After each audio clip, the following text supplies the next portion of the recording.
What's going on, everyone? Welcome back to Offbeat Motors. I'm Corey, and if this is your first time stopping by, you know what to do.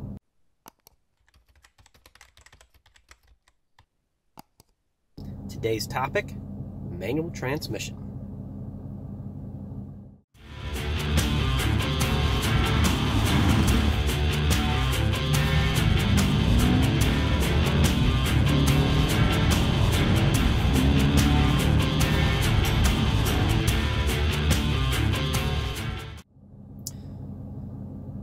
Okay, so I decided to do this quick video because I read an article today that another manufacturer has decided to do away with the manual transmission option on two of their vehicles.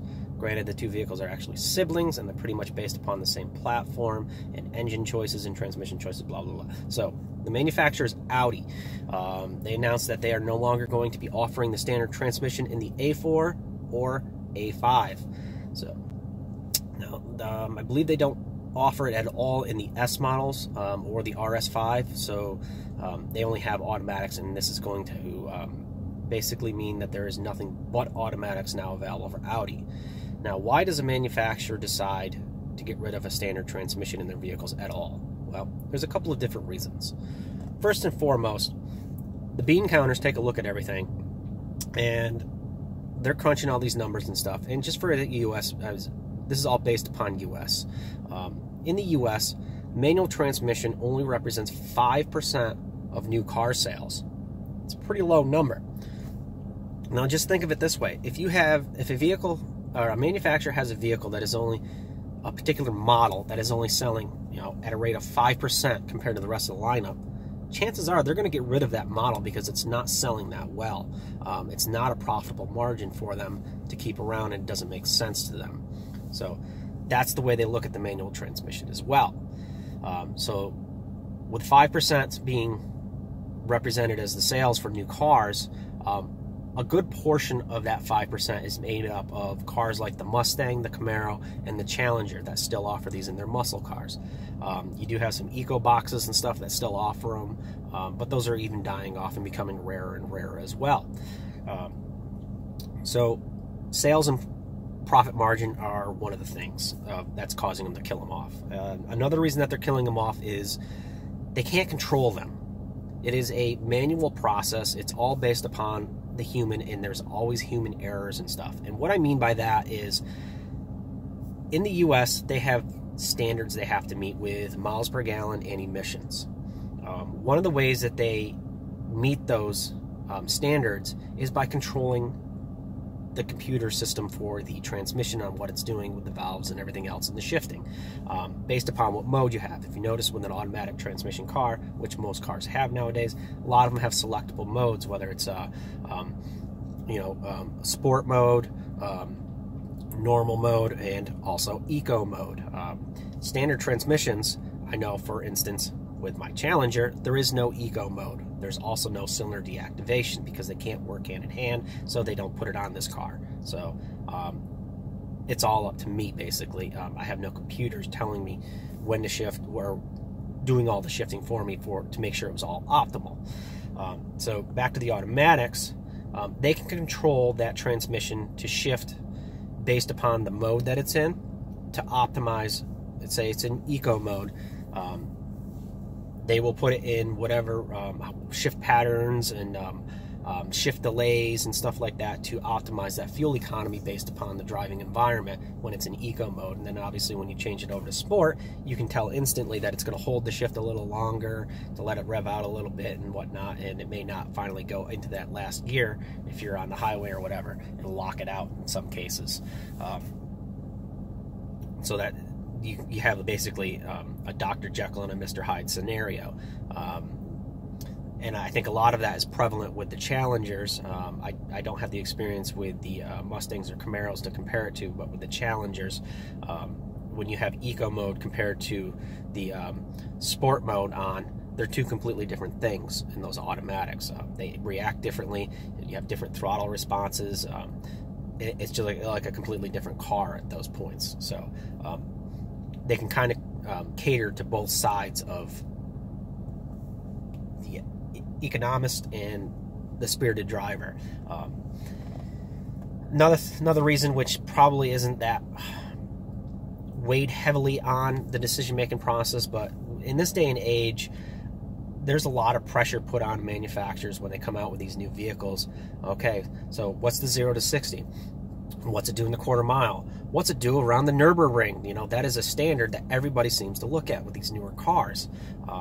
Not so much the eco boxes, but, you know, sportier cars, for instance. That's what this is all basically based around for me. Anyways, they want to know how fast they are in those. They can control those transmissions to shift faster than I can snap my finger, which is faster than a human being can shift a vehicle manually. They go faster in a straight line. They're faster 0 to 60. They're faster around the Nürburgring or whatever racetrack it may be.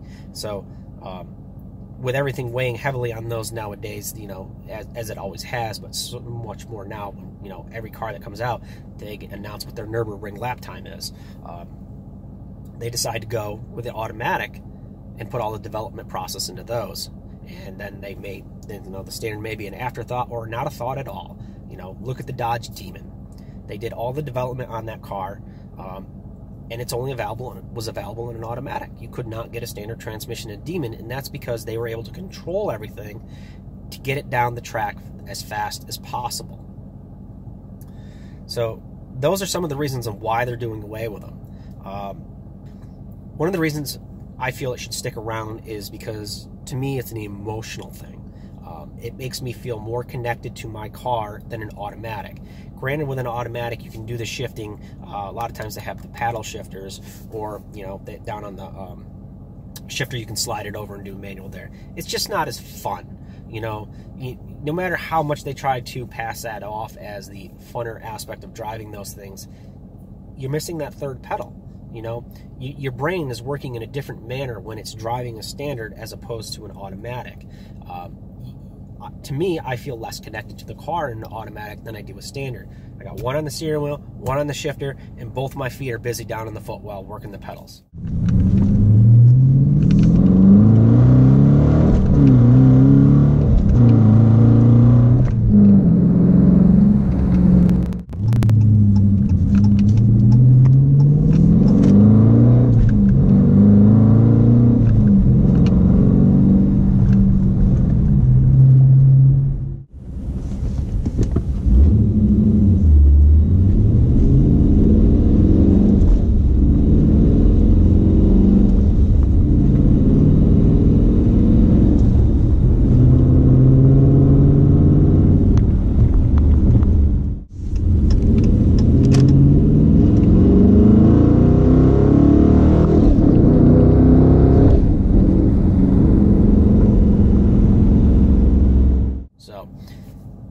You're engaged. You're a lot more engaged. You're doing more. You're more engaged. You're paying attention to your car more. You're doing things you don't even realize you're doing, like shifting. You're not looking at the tachometer to know when to shift. You're actually getting in tune with your car, and you're hearing it with your ears to know when is the best optimal time for you to shift based upon the driving that you're doing. Yes, this does have a comfort mode, a sport mode, and a comfort, normal, and sport, which basically all that does is retunes the throttle response, and it does a couple of other things as well with the traction control and stuff like that, but it does nothing really to the engine or the transmission. So it's all up to me. So the enjoyment factor alone is one of the reasons I think it should stick around.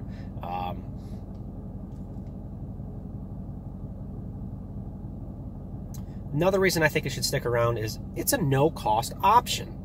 You have to pay to have an automatic in your car. If you look at the price of a Challenger, a Mustang, or a Camaro, say it's, you know, we're just going to do this across the board. It's the Mustang GT with the V8, the Camaro SS with a V8, and the Challenger RT with a V8. The base model of all three of those cars are priced with a standard transmission. It is a no-cost option. If you decide you want an automatic in either one of those cars, you have to pay extra.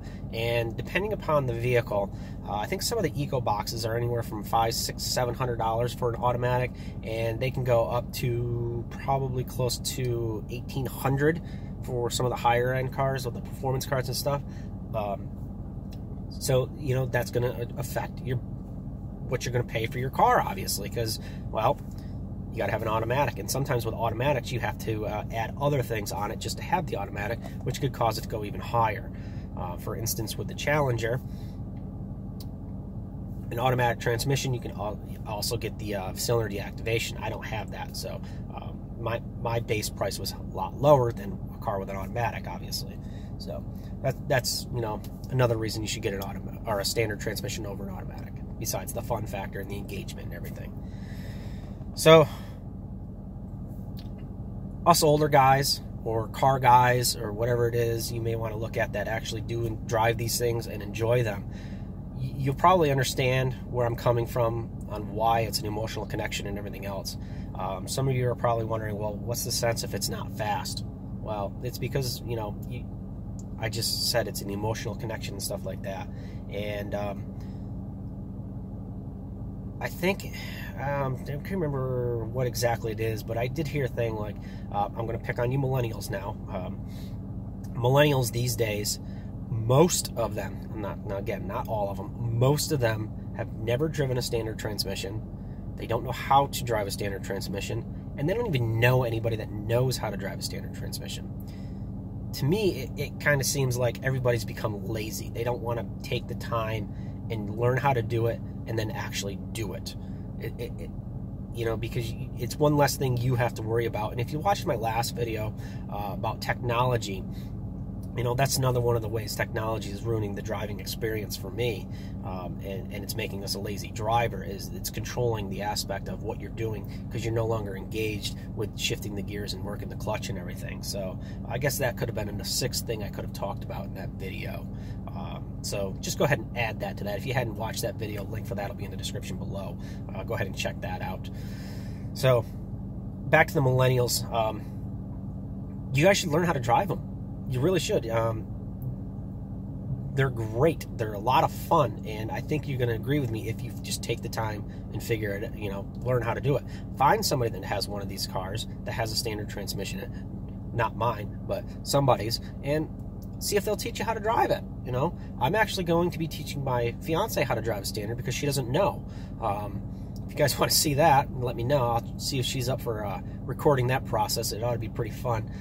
I did try to show her once, and yeah, it was in a parking lot. She did good, but you know, more into that video. If it happens, then that's up to her. So learn how to drive one. You know, and who knows? Maybe we can turn it around and we can get more of these standard transmissions back into these cars. It can't hurt to try. So hope you guys enjoyed the video. Thanks for stopping by. Don't forget to like, comment, subscribe, and be sure you follow Offbeat Motors over on Instagram and Twitter. You can find us at those platforms at Offbeat Motors. Appreciate you guys. Catch you next time around.